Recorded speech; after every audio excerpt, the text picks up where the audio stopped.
संरक्षण विभागाची सुद्धा ताईने आमच्या खूप माहिती चांगली दिलेली आहे आणि प्रास्ताविक मध्ये तर कीर्तिताईने खूप सुंदर असं मार्गदर्शन तुम्हाला केलेलं आहे. पण माझं कर्तव्य आहे की 2 मिनिट तुमच्याशी बोलावं. बघा 14 ऑक्टोबर 1956 ला डॉक्टर बाबासाहेब आंबेडकरांनी आपल्याला काय दिलेलं आहे? बौद्ध धर्माची दीक्षा दिलेली आहे. आज आपण कोण आहोत? बौद्ध आहोत आपण, बरोबर? बौद्ध आहोत. बाबासाहेबांनी आपल्याला बुद्ध दिलेला आहे. बुद्धाच्या फुलांच्या मळ्यामध्ये आपल्याला सोडलेला आहे. मग त्याचा सुगंध आपल्याला घ्यावा लागेल की नाही? घ्यावा लागेल की नाही? बघा एका रस्त्याने जर आपण कुठे जात असेल, एखादं जर जनावर काही मरून पडलेलं असेल, अलगद घाण वास येतो की लवकर पटकन कॅच होतो.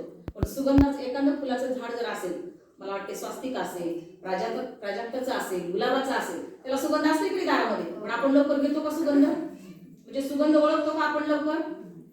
छान झाले माझे फुल, मस्त आले आणि किती सुगंध छान आले असं वाटतंय का आपल्याला? कधी वाटत नाही लवकर. पण एक जर एखाद्या रस्त्यावर पक्षी मरून पडलेला असेल, कुत्रा मरून पडलेला असेल, त्याचा वास अलगद लगेच कॅच करतो की नाही आपण?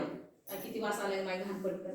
म्हणजे घाण घेण्याचं किंवा जी समजत नाही गोष्ट ती लवकर घेण्याचं आपण काम करतो. जी सुगंध आहे, चांगला आहे, त्याला घ्यायला माणसाला वेळ लागत असतो. तसाच हा 14 ऑक्टोबर 1956 ला डॉक्टर बाबासाहेब आंबेडकरांनी आपल्याला बौद्ध धर्माची दीक्षा दिलेली आहे.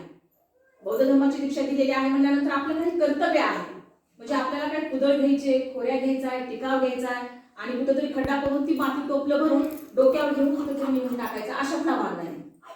जे बाबासाहेबांनी जो विचार दिलेला आहे, जो साहित्यरत्न लोकशाहीर अण्णाभाऊ साठेंनी जो विचार दिलेला आहे, बघा साहित्यरत्न लोकशाहीर अण्णाभाऊ साठे असं म्हणतात, जग बदल घालून निघाव मज सांगून गेले तुम्ही बरा. मग काय सांगून गेलेत बाबासाहेब साहित्यरत्न लोकशाहीर अण्णाभाऊ साठेंना? त्याचा विचार करतो का आपण कधी? काय सांगितलं असेल बाबासाहेबांचं, त्यांनी काय ऐकलं असेल, त्याचा विचार आपण करतो का? नाही करत. तर महामानवाला हीच खरं म्हणजे अपेक्षित आहे. बघा अनपेक्षितपणे आम्ही झाडाखाली आलो, बौद्ध वस्तीमध्ये आलो, तिथून इकडे या म्हणून ताईने सांगितलं, झाडाखाली आम्ही बसलो. त्या ठिकाणी मी नाव वाचले की डॉक्टर बाबासाहेब आंबेडकर सामाजिक ह्या योजनेतून मातंग समाजामध्ये ही समाज मंदिर बांधलेलं आहे. आपण सगळे समाजातले सगळ्या महिला एकत्र आलो ना समाज मंदिरामध्ये, आलो ना. मग हेच ह्या महामानवाला अपेक्षित आहे. म्हणजे असं नाही की आता दि बुद्धिस्ट सोसायटी ऑफ इंडिया तथा भारतीय बौद्ध महासेवेची या ठिकाणी महिलांची आपल्याला शाखा ओपन करायची आहे. शाखा ओपन करायची म्हणजे काय आहे की बाबासाहेबांनी जो बुद्ध दिलेला आहे, बाबासाहेबांनी जी महामानवाचे विचार आपल्याला म्हणजे त्यांच्यापासून समजलेले आहेत, तर त्यांचा जो विचार आहे ते आपल्या कुटुंबापर्यंत जावा, आपल्या नात्यापर्यंत जावा, आपल्या म्हणजे समाजापासून जावा आणि स्वतः त्याच्या अगोदर आपल्याला तो कळावा. म्हणजे किती जड गेलं की डॉक्टर बाबासाहेब आंबेडकरांनी आपल्याला 14 ऑक्टोबरला बौद्ध धर्माची दीक्षा दिलेली आहे. का दिलेली आहे? का दिलेली आहे आपल्याला बौद्ध धर्माची दीक्षा डॉक्टर बाबासाहेब आंबेडकरांनी? माणसासारखी माणसं असताना सुद्धा म्हणजे आपली गुराढोरांसारखी जनावरांसारखी आपली अवस्था होती. कमरेला खराटा आणि गळ्यामध्ये काय गाडगुड, बरोबर? ती कशासाठी होता? रस्त्याने चाललो तर त्या खराट्यानं आपलं म्हणजे आपल्या पावलाचे ठसे जे आहेत ते झाडल्या जावेत, विटाळ व्हायचा आपल्या पायाच्या ठशांचा. आणि आपली आता थुंकी असते, आपण रस्त्यावर थुंकू नये म्हणून त्या गाडीमध्येच आपण थुंकायचं, कारण इतर समाज लोकांना त्याचा विटाळ व्हायचा. मग ही डॉक्टर बाबासाहेब आंबेडकरांनी लहानपणापासून पाहिलेलं होतं. म्हणून डॉक्टर बाबासाहेब आंबेडकरांनी आपल्याला ज्या भारतभूमीमधला बुद्ध जो आहे, हा भारतभूमीतला बुद्ध आहे. बुद्ध काही बाहेरचा नाही. बुद्ध हे मानवतेचं प्रतीक आहे. त्यांनी मानवाला माणसाने कसं राहायचं, कसं चालायचं, कसं बोलायचं आणि कसं आपलं जीवन जगायचं हे सांगितलेलं आहे. मग तो बुद्ध आपल्याला बाबासाहेबांनी दिलेला आहे. माणसासारखे माणसं असताना सुद्धा जर कुठं पाणी प्यायचं म्हणलं तर आपल्याला म्हणजे मुभा नव्हती. तळे होते, विहिरी होत्या, नाल्या होत्या, सगळं होतं. त्याच्यामध्ये गुरं धुतल्या जायचे, म्हणजे जी काय जनावर असतील ती धुतल्या जायची त्याच्यामध्ये. म्हणजे कुत्र्या मांजराला तिथं जाण्याची मुभा होती, पण आपण माणसासारखे माणसं असताना सुद्धा आपल्याला त्या ठिकाणी जाण्याची मुभा नव्हती. मग ती डॉक्टर बाबासाहेब आंबेडकरांनी आपल्याला बौद्ध धर्म दिला. बौद्ध धर्म म्हणजे बौद्ध धर्मामध्ये जाती नाहीये, फक्त हे मानवतेचं प्रतीक आहे की माणसाने माणसाशी कसं वागावं, कसं चालावं आणि कसं बोलावं ही शिकवण त्याच्यामध्ये आहे. मला सांगा की आपण आता एवढ्या गावामध्ये सगळेजण लोक आहोत, एकाच कुटुंबात एका घरात राहतो का आपण?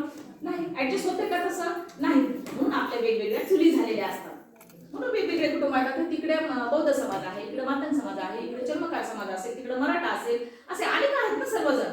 प्रत्येकाला डॉक्टर बाबासाहेब आंबेडकरांनी जीवन जगण्याचं म्हणजे अधिकार दिलेला आहे. तरी तुम्हाला जसं वाटेल तसं तुम्ही जगू शकता, कसं म्हणजे तुम्हाला राहायचं तसं राहू शकता, पण आपलं जीवन हे नीतिमान असावं. जीवन हे आपलं नीतिमान असावं. हे जीवन जगत असताना ही नीतिमान आपल्यामध्ये नीतिमत्ता कशी यावी यासाठी ही शिकवण आहे, वेगळं काहीच नाही. भगवान बुद्धांचा धम्म तरी काय आहे? धम्मधर्म म्हणजे माणसाचं जीवन, त्यानं माणसाशी कसं वागणं, कसं बोलणं, कसं हसणं, कसं घेणं, माणसापासून कसं जाणं. जसं कीर्तिताईने तुमच्या पुस्तक आम्हाला घेऊन आल्या, ती धम्माची गोड आहे, धम्माचा सार आहे. धम्म सांगण्याची ही एक रीतसर ही म्हणजे रीतसर ही गोष्ट आहे, म्हणून तुमच्या पुस्तकावर आले. आता ही सगळे महामानव आहेत. महात्मा फुले आहेत, सावित्रीबाई फुले आहेत, शाहू महाराज आहेत, शिवाजी महाराज आहेत, साहित्यरत्न लोकशाहीर अण्णाभाऊ साठे आहेत, डॉक्टर बाबासाहेब आंबेडकर आहेत, भगवान बुद्ध आहेत. ही सर्व महामानव आहेत. ह्यांचा आपल्या डोक्यावर वजा अजिबात वाटता का? आज बघा टेलिव्हिजन एवढी म्हणजे प्रगती केली, म्हणजे टेक्नॉलॉजी एवढी आली की इथं बसून आपल्याला बाहेर काय चाललंय लगेच कळतं. कळते की नाही?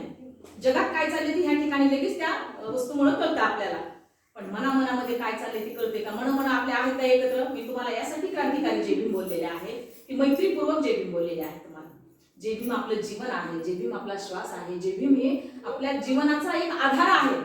जय भीम मुळेच आपण माणसात आलेलो आहोत. जग बदल घालवे मला सांगून गेलेलं आहे. मकर समाजाने विचार करण्याची ही खरं तर गोष्ट आहे. तर या ठिकाणी दि बुद्धिस्ट सोसायटी ऑफ इंडिया तथा भारतीय बौद्ध महासभेची आपल्याला महिलांची एक शाखा काढायची आहे. फक्त त्या महामानवाच्या विचाराची पेरणी करायची आहे आपल्याला. शाखेवर 15 महिला येणार आहेत.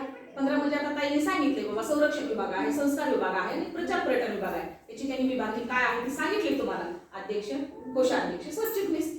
प्रत्येक जी महामानवाच्या जयंती येतील, महामानवाचे जी काय म्हणजे उपक्रम आहेत ते तुम्हाला या ठिकाणी राहून आपल्या म्हणजे करायचे आहेत. वेगळं ह्याच्यात काही नाही. 14 ऑक्टोबर 1956 बाबासाहेबांनी बुद्ध दिला. किती वर्ष झाले? 60-70 वर्ष झाले. 60-70 वर्षामध्ये आपण किती आपल्यामध्ये बदल केला? कुणीही सांगा की ताई आमच्यामध्ये हा बदल झालेला आहे. शिकलो, सवरलो, मोठे झालो ना. मला काय म्हणायचं की हा देशामध्ये 2 नंबरला बौद्ध समाज आहे. ब्राह्मणाच्या नंतर 2 नंबरला हा बौद्ध समाज आहे प्रगतीपथावर. आणि 18 पगड जातीची लोक आहेत, तीही बौद्ध धर्मामध्ये समाविष्ट होणारे आहेत. मग त्यासाठी काम कोणी करायचं? म्हणजे माझं चांगलं झालंय, माझ्या पुरतं मर्यादित, एवढ्या पुरती मर्यादित गोष्ट नाही. सगळ्यांचं चांगलं व्हावं, सगळ्यांनीच माणसासारखं वागावं, सगळ्यांनीच महामानवाचे विचार पुढे घेऊन जाण्यासाठी तत्पर राहावं. मग भीमराव साहेब जे आहेत, डॉक्टर बाबासाहेब आंबेडकरांचे जे आता नातू आहेत, ते असं म्हणतात की महिलांची एक स्वतंत्र कार्यक्रम केली पाहिजे. जसं पुरुष लोक कामं करतात तशाच महिलाही त्याच्यामध्ये हेरारीनं काम करू शकतात. महिलाही 100% अगदी आपलं तन मन धन टाकून काम करू शकतात. काम म्हणजे मी मगाशी सांगितले की टोपलं कुदळपुरी ही काम नव्हे आपलं, फक्त ह्या महामानवाचे विचार जी पेरणी करणं ही काम आहे आपलं. आपण हा विचार जर आपण जिवंत ठेवला ह्या पिढीमध्ये तरच आपल्या मुलीकडे जाणार आहे, आपल्या सुनेपासून पुढे जाणार आहे, आपल्या बहिणीपासून पुढे जाणार हा विचार आहे. आपण ह्या ठिकाणी जर म्हणलो की मला नाही जमत, मी कसं करू, मला नाही जमणार, माझ्या घरातले काम आहेत, असं जर म्हणलो आपण, मग कोण घेणार पुढे विचार? कोण विचार घेणार? महामानवाचा डॉक्टर बाबासाहेब